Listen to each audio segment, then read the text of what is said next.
ਕਿਸਾਨ ਆਗੂ ਸਰਵਣ ਸਿੰਘ ਪੰਧੇਰ ਨੇ ਕਿਸਾਨ ਆਗੂ ਜਗਜੀਤ ਸਿੰਘ ਡੱਲੇਵਾਲ ਦੀ ਗ੍ਰਿਫਤਾਰੀ ਤੇ ਪੰਜਾਬ ਸਰਕਾਰ ਦਾ ਸਪਸ਼ਟੀਕਰਨ ਮੰਗਿਆ ਹੈ।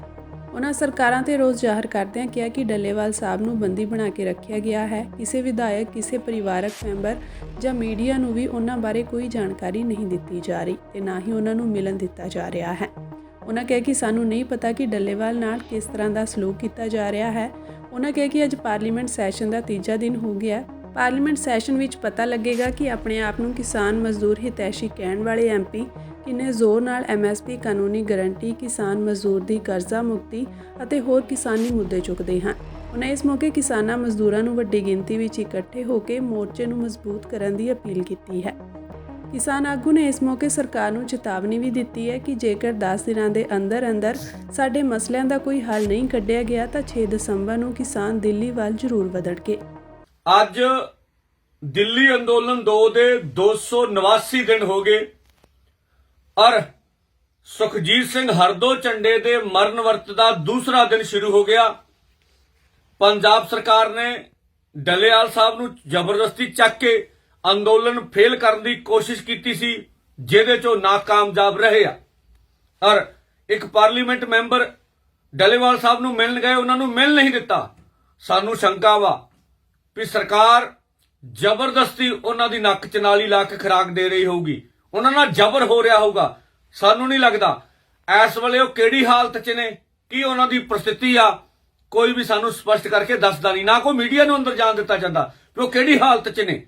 ਇਹਦੋਂ ਕਹਾਂ ਪੰਜਾਬ ਸਰਕਾਰ ਦਾ ਕੋਈ ਸਪਸ਼ਟੀਕਰਨ ਨਹੀਂ ਆਇਆ। ਕੇਂਦਰ ਦੇ ਮੰਤਰੀਆਂ ਨੇ ਕਹਿ ਦਿੱਤਾ ਵੀ ਕੱਲ ਦੀ ਘਟਨਾਕ੍ਰਮ 'ਚ ਸਾਡਾ ਹੱਥ ਕੋਈ ਨਹੀਂ ਹੈ, ਸਾਨੂੰ ਨਹੀਂ ਪਤਾ। ਪੰਜਾਬ ਦੇ ਮੁੱਖ ਮੰਤਰੀ ਨੂੰ ਆ ਕੇ ਸਾਰੇ ਲੋਕਾਂ ਸਾਹਮਣੇ ਦੱਸਣਾ ਚਾਹੀਦਾ। ਸਾਰੇ ਪੰਜਾਬ ਦੇ 3 ਕਰੋੜ ਲੋਕ ਇਹ ਜਾਣਨਾ ਚਾਹੁੰਦੇ ਨੇ ਵੀ ਕੱਲ ਵਾਲੀ ਘਟਨਾ ਕਿਉਂ ਹੋਈ, ਕਿਉਂ ਕੀਤੀ ਗਈ। ਇਹਦੋਂ ਕਹਾਂ ਅਸੀਂ ਪੰਜਾਬੀਆਂ ਨੂੰ ਕਹਿਣਾ ਚਾਹਾਂਗੇ, ਮੋਰਚਿਆਂ ਦੇ ਉੱਤੇ ਹੋਰਨਾਂ ਆਗੂਆਂ ਨੂੰ ਵੀ ਚੱਕ ਕੇ ਖੜ ਸਕਦੇ ਆ। ਅਸੀਂ ਪੂਰੇ ਦੇਸ਼ ਦੇ ਕਿਸਾਨਾਂ ਮਜ਼ਦੂਰਾਂ ਦੀ ਲੜਾਈ ਲੜ ਰਹੇ ਹਾਂ। ਵੱਧ ਤੋਂ ਵੱਧ ਗਿਣਤੀ ਵਿੱਚ ਬਾਰਡਰਾਂ ਤੇ ਪਹੁੰਚੋ।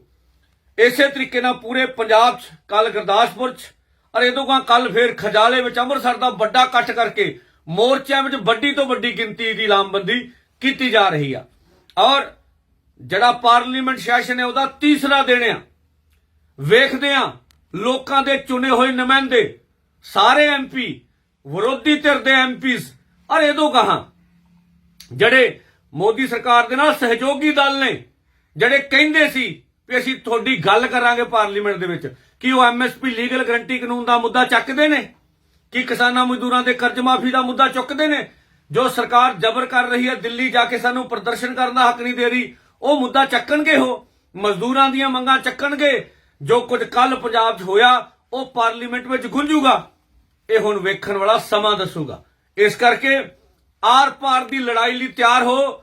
ਜੇ 10 ਦਿਨਾਂ ਵਿੱਚ ਸਰਕਾਰ ਨੇ ਕੋਈ ਫੈਸਲਾ ਨਾ ਕੀਤਾ ਤਾਂ 6 ਸਤੰਬਰ ਨੂੰ ਦਿੱਲੀ ਕੂਚ ਹੋਊਗਾ, ਹਰ ਹਾਲ ਵਿੱਚ ਹੋਊਗਾ। ਇਸ ਕਰਕੇ ਵੱਧ ਤੋਂ ਵੱਧ ਗਿਣਤੀ ਵਿੱਚ ਬਾਰਡਰਾਂ ਤੇ ਪਹੁੰਚੋ। ਕਿਸਾਨ ਆਗੂ ਸਰਵਣ ਸਿੰਘ ਪੰਧੇਰ ਨੇ ਕਿਸਾਨ ਆਗੂ ਜਗਜੀਤ ਸਿੰਘ ਡੱਲੇਵਾਲ ਦੀ ਗ੍ਰਿਫਤਾਰੀ ਤੇ ਪੰਜਾਬ ਸਰਕਾਰ ਦਾ ਸਪਸ਼ਟੀਕਰਨ ਮੰਗਿਆ ਹੈ। ਉਹਨਾਂ ਸਰਕਾਰਾਂ ਤੇ ਰੋਸ ਜ਼ਾਹਰ ਕਰਦਿਆਂ ਕਿਹਾ ਕਿ ਡੱਲੇਵਾਲ ਸਾਹਿਬ ਨੂੰ ਬੰਦੀ ਬਣਾ ਕੇ ਰੱਖਿਆ ਗਿਆ ਹੈ। ਕਿਸੇ ਵਿਧਾਇਕ, ਕਿਸੇ ਪਰਿਵਾਰਕ ਮੈਂਬਰ ਜਾਂ ਮੀਡੀਆ ਨੂੰ ਵੀ ਉਹਨਾਂ ਬਾਰੇ ਕੋਈ ਜਾਣਕਾਰੀ ਨਹੀਂ ਦਿੱਤੀ ਜਾ ਰਹੀ ਤੇ ਨਾ ਹੀ ਉਹਨਾਂ ਨੂੰ ਮਿਲਣ ਦਿੱਤਾ ਜਾ ਰਿਹਾ ਹੈ। ਉਹਨਾਂ ਕਿਹਾ ਕਿ ਸਾਨੂੰ ਨਹੀਂ ਪਤਾ ਕਿ ਡੱਲੇਵਾਲ ਨਾਲ ਕਿਸ ਤਰ੍ਹਾਂ ਦਾ ਸਲੂਕ ਕੀਤਾ ਜਾ ਰਿਹਾ ਹੈ। ਉਹਨਾਂ ਕਿਹਾ ਕਿ ਅੱਜ ਪਾਰਲੀਮੈਂਟ ਸੈਸ਼ਨ ਦਾ ਤੀਜਾ ਦਿਨ ਹੋ ਗਿਆ।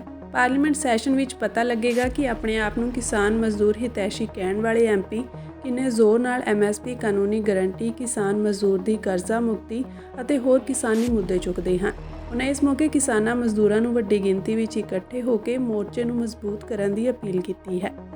ਕਿਸਾਨ ਆਗੂ ਨੇ ਇਸ ਮੌਕੇ ਸਰਕਾਰ ਨੂੰ ਚੇਤਾਵਨੀ ਵੀ ਦਿੱਤੀ ਹੈ ਕਿ ਜੇਕਰ 10 ਦਿਨਾਂ ਦੇ ਅੰਦਰ ਸਾਡੇ ਮਸਲਿਆਂ ਦਾ ਕੋਈ ਹੱਲ ਨਹੀਂ ਕੱਢਿਆ ਗਿਆ ਤਾਂ 6 ਦਸੰਬਰ ਨੂੰ ਕਿਸਾਨ ਦਿੱਲੀ ਵੱਲ ਜ਼ਰੂਰ ਵਧਣਗੇ। ਅੱਜ ਦਿੱਲੀ ਅੰਦੋਲਨ 2 ਦੇ 289 ਦਿਨ ਹੋ ਗਏ ਔਰ ਸੁਖਜੀਤ ਸਿੰਘ ਹਰਦੋ ਝੰਡੇ ਦੇ ਮਰਨ ਵਰਤ ਦਾ ਦੂਸਰਾ ਦਿਨ ਸ਼ੁਰੂ ਹੋ ਗਿਆ। ਪੰਜਾਬ ਸਰਕਾਰ ਨੇ ਡੱਲੇਵਾਲ ਸਾਹਿਬ ਨੂੰ ਜ਼ਬਰਦਸਤੀ ਚੱਕ ਕੇ ਅੰਦੋਲਨ ਫੇਲ ਕਰਨ ਦੀ ਕੋਸ਼ਿਸ਼ ਕੀਤੀ ਸੀ, ਜਿਹਦੇ ਚੋਂ ਨਾਕਾਮਯਾਬ ਰਹੇ ਆ। ਔਰ ਇੱਕ ਪਾਰਲੀਮੈਂਟ ਮੈਂਬਰ ਡੱਲੇਵਾਲ ਸਾਹਿਬ ਨੂੰ ਮਿਲਣ ਗਏ, ਉਹਨਾਂ ਨੂੰ ਮਿਲ ਨਹੀਂ ਦਿੱਤਾ। ਸਾਨੂੰ ਸ਼ੰਕਾ ਵਾ ਵੀ ਸਰਕਾਰ ਜ਼ਬਰਦਸਤੀ ਉਹਨਾਂ ਦੀ ਨੱਕ 'ਚ ਨਾਲੀ ਲਾ ਕੇ ਖੁਰਾਕ ਦੇ ਰਹੀ ਹੋਊਗੀ, ਉਹਨਾਂ ਨਾਲ ਜ਼ਬਰ ਹੋ ਰਿਹਾ ਹੋਊਗਾ। ਸਾਨੂੰ ਨਹੀਂ ਲੱਗਦਾ ਇਸ ਵੇਲੇ ਉਹ ਕਿਹੜੀ ਹਾਲਤ 'ਚ ਨੇ, ਕੀ ਉਹਨਾਂ ਦੀ ਪ੍ਰਸਥਿਤੀ ਆ, ਕੋਈ ਵੀ ਸਾਨੂੰ ਸਪਸ਼ਟ ਕਰਕੇ ਦੱਸਦਾ ਨਹੀਂ, ਨਾ ਕੋਈ ਮੀਡੀਆ ਨੂੰ ਅੰਦਰ ਜਾਣ ਦਿੱਤਾ ਜਾਂਦਾ ਕਿ ਉਹ ਕਿਹੜੀ ਹਾਲਤ 'ਚ ਨੇ। ਇਹ ਤੋਂ ਗਾਹਾਂ ਪੰਜਾਬ ਸਰਕਾਰ ਦਾ ਕੋਈ ਸਪਸ਼ਟੀਕਰਨ ਨਹੀਂ ਆਇਆ। ਕੇਂਦਰ ਦੇ ਮੰਤਰੀਆਂ ਨੇ ਕਹਿ ਦਿੱਤਾ ਵੀ ਕੱਲ ਦੀ ਘਟਨਾਕ੍ਰਮ 'ਚ ਸਾਡਾ ਹੱਥ ਕੋਈ ਨਹੀਂ ਹੈ, ਸਾਨੂੰ ਨਹੀਂ ਪਤਾ। ਪੰਜਾਬ ਦੇ ਮੁੱਖ ਮੰਤਰੀ ਨੂੰ ਆ ਕੇ ਸਾਰੇ ਲੋਕਾਂ ਸਾਹਮਣੇ ਦੱਸਣਾ ਚਾਹੀਦਾ। ਸਾਰੇ ਪੰਜਾਬ ਦੇ 3 ਕਰੋੜ ਲੋਕ ਇਹ ਜਾਣਨਾ ਚਾਹੁੰਦੇ ਨੇ ਵੀ ਕੱਲ ਵਾਲੀ ਘਟਨਾ ਕਿਉਂ ਹੋਈ, ਕਿਉਂ ਕੀਤੀ ਗਈ। ਇਹ ਤੋਂ ਗਾਹਾਂ ਅਸੀਂ ਪੰਜਾਬੀਆਂ ਨੂੰ ਕਹਿਣਾ ਚਾਹਾਂਗੇ, ਮੋਰਚਿਆਂ ਦੇ ਉੱਤੇ ਹੋਰਨਾਂ ਆਗੂਆਂ ਨੂੰ ਵੀ ਚੱਕ ਕੇ ਖੜ ਸਕਦੇ ਆ। ਅਸੀਂ ਪੂਰੇ ਦੇਸ਼ ਦੇ ਕਿਸਾਨਾਂ ਮਜ਼ਦੂਰਾਂ ਦੀ ਲੜਾਈ ਲੜ ਰਹੇ ਹਾਂ। ਵੱਧ ਤੋਂ ਵੱਧ ਗਿਣਤੀ ਵਿੱਚ ਬਾਰਡਰਾਂ ਤੇ ਪਹੁੰਚੋ। ਇਸੇ ਤਰੀਕੇ ਨਾਲ ਪੂਰੇ ਪੰਜਾਬ 'ਚ ਕੱਲ ਗੁਰਦਾਸਪੁਰ 'ਚ ਔਰ ਇਹ ਤੋਂ ਗਾਹਾਂ ਕੱਲ ਫੇਰ ਖਜਾਲੇ ਵਿੱਚ ਅੰਮ੍ਰਿਤਸਰ ਦਾ ਵੱਡਾ ਇਕੱਠ ਕਰਕੇ ਮੋਰਚਿਆਂ ਵਿੱਚ ਵੱਡੀ ਤੋਂ ਵੱਡੀ ਗਿਣਤੀ ਦੀ ਲਾਮਬੰਦੀ ਕੀਤੀ ਜਾ ਰਹੀ ਆ। ਔਰ ਜਿਹੜਾ ਪਾਰਲੀਮੈਂਟ ਸੈਸ਼ਨ ਹੈ ਉਹਦਾ ਤੀਸਰਾ ਦਿਨ ਆ। ਵੇਖਦੇ ਆ ਲੋਕਾਂ ਦੇ ਚੁਣੇ ਹੋਏ ਨੁਮਾਇੰਦੇ, ਸਾਰੇ ਐਮਪੀ, ਵਿਰੋਧੀ ਧਿਰ ਦੇ ਐਮਪੀਜ਼ ਔਰ ਇਹ ਤੋਂ ਗਾਹਾਂ ਜਿਹੜੇ ਮੋਦੀ ਸਰਕਾਰ ਦੇ ਨਾਲ ਸਹਿਯੋਗੀ ਦਲ ਨੇ, ਜਿਹੜੇ ਕਹਿੰਦੇ ਸੀ ਵੀ ਅਸੀਂ ਤੁਹਾਡੀ ਗੱਲ ਕਰਾਂਗੇ ਪਾਰਲੀਮੈਂਟ ਦੇ ਵਿੱਚ, ਕਿ ਉਹ ਐਮਐਸਪੀ ਲੀਗਲ ਗਰੰਟੀ ਕਾਨੂੰਨ ਦਾ ਮੁੱਦਾ ਚੱਕਦੇ ਨੇ, ਕਿ ਕਿਸਾਨਾਂ ਮਜ਼ਦੂਰਾਂ ਦੇ ਕਰਜ਼ ਮਾਫੀ ਦਾ ਮੁੱਦਾ ਚੁੱਕਦੇ ਨੇ। ਜੋ ਸਰਕਾਰ ਜ਼ਬਰ ਕਰ ਰਹੀ ਹੈ, ਦਿੱਲੀ ਜਾ ਕੇ ਸਾਨੂੰ ਪ੍ਰਦਰਸ਼ਨ ਕਰਨ ਦਾ ਹੱਕ ਨਹੀਂ ਦੇ ਰਹੀ, ਉਹ ਮੁੱਦਾ ਚੱਕਣਗੇ। ਉਹ ਮਜ਼ਦੂਰਾਂ ਦੀਆਂ ਮੰਗਾਂ ਚੱਕਣਗੇ। ਜੋ ਕੁਝ ਕੱਲ ਪੰਜਾਬ 'ਚ ਹੋਇਆ ਉਹ ਪਾਰਲੀਮੈਂਟ ਵਿੱਚ ਗੁੰਜੂਗਾ। ਇਹ ਹੁਣ ਵੇਖਣ ਵਾਲਾ ਸਮਾਂ ਦੱਸੂਗਾ। ਇਸ ਕਰਕੇ ਆਰ ਪਾਰ ਦੀ ਲੜਾਈ ਲਈ ਤਿਆਰ ਹੋ।